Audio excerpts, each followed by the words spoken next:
You have a prediction for today, John? Cold with a chance of freezing. In this edition, the mercury continues to fall. Flashing injuries. And Katie gets a little cerebral. Wow.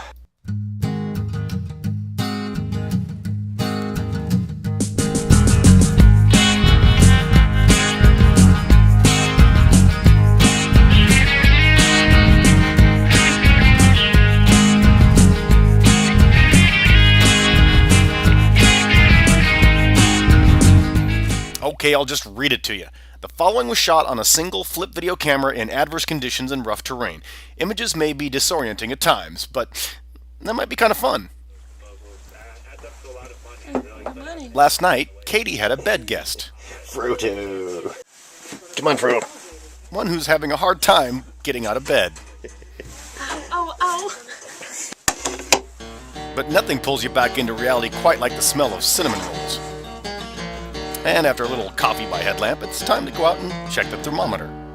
It's about 45 below. These temperatures are becoming problematic. Every day we're making the run to the outhouse.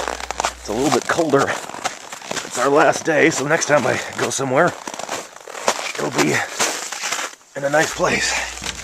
That's too much information, isn't it? What's your prediction for today, Bill? We're gonna win. We're gonna win? Katie chimes in with her prognostication. Serve ice with a hot shower to clean the pool. You have a prediction for today, John? Cold with a chance of freezing. Over ice. Thankfully, despite the bitter cold temperatures, you could describe the mood as whimsical. River and Savage River, so we'll see what happens. All right. You ready to go, Sammy? Oh, yeah. But like every other day out on the trail, the beginning of our journey started less than perfect. Well, thankfully, we've run into some nicer terrain. My shoulder, my arm that I twisted the other day, re-inflamed pretty good. So, letting it relax right now. It's feeling better incrementally as we go.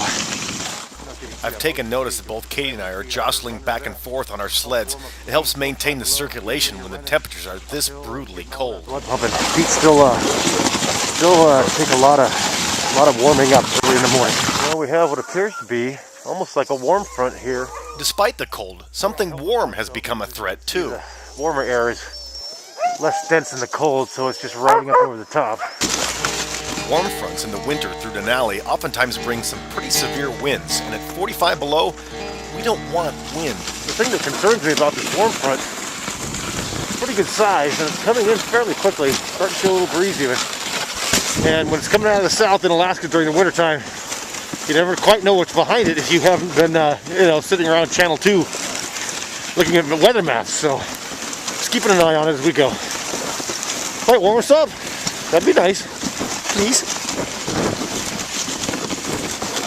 Now you can really start to see the difference. We got clear sky over here, advancing warm front.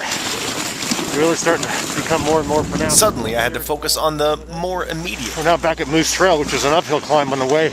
Now it's downhill. It's a lot more off balance. The dogs are running hard. I'm heading into some real rough terrain, and my feet, they feel like ice cubes. Even after this blood-pumping terrain, my feet are still frozen, and I'm getting really concerned. Let's go! Hike! That is until I was overcome with what I would call welcome pain. A little bit of a scary time there. Right after I talked to you last, we went down some pretty challenging terrain. I started losing some feeling in both my feet. I mean, like cold. Coldest it's been so far.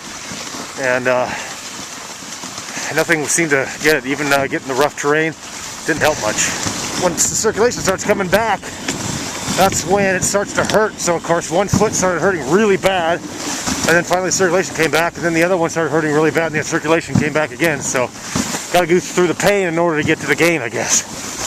Thankfully, we had some relatively moderate terrain. Now we're going into some downhill stuff here, so I'll catch up with you later. It's at about this point that the terrain and the temperatures are all really starting to catch up with me. But for the first time on the whole trip, now I'm starting to notice it in my dog team, too. Hey, come on, let's go. My lead dog, Dara, is looking back at me as if to say, a little help, please? And then, so despite the pain in my feet, I shift my weight on the sled so that I've got one foot on the runner and the other foot is literally running on the ground with the dogs. It gives me a little circulation and them a little morale boost. And then I leap back over onto my sled and we gain a little momentum. Whew. That's right. Oh yeah, look at that speed. And of course, a little positive reinforcement never hurts either. Look at that. That's some good boys. And speaking of positive, my meteorological instincts are telling me the weather will not be our foe on this day. 3 miles left to go, boys. And the countdown for home has begun. You can do it.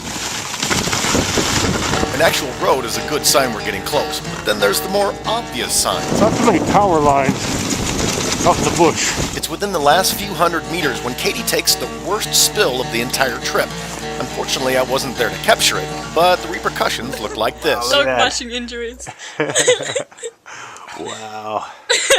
And then sadly, just before arriving, I feel driven to song. You know what that is, right? That's homeward bound. I wish I was homeward bound. Just as we were pulling in, it hit me. A replay of the entire trip flashed through my mind. From the very first time out of the gate, to the visions that took us into the wild. And of course, I'll never forget this hill, or the thermometer. About 45, yeah, about 45 below. Wow. And being so close to nature really helped us all develop a kinship for it. And of course, develop a kinship for each other. We'll see what happens. The top 6 things I'll miss are Sam and Strider, Starbuck and Ahab, and of course Moby and the crystal blue stare of my little girl Dar. This has truly been one of the greatest adventures of my entire life. Starbuck, you want to say goodbye, huh, buddy? Huh, Starbuck? Yes. Goodbye. Goodbye. Goodbye. Just say goodbye, everybody. Goodbye, everybody. Goodbye, everybody. Love everybody. Everybody's great. But Scott's the best of them all. And a big thanks to you, Alaska, for letting me take you with me. Oh, but don't forget. Go to ak.com. Come on, everybody, open up your mind. What you do not seek, you shall not find. Never be afraid to open your heart and see it. Believe, free it. Come on, everybody, just let yourself go. You're fooling yourself if you think you're in control. Written in the stars, it can never be us. So see it, release, be it.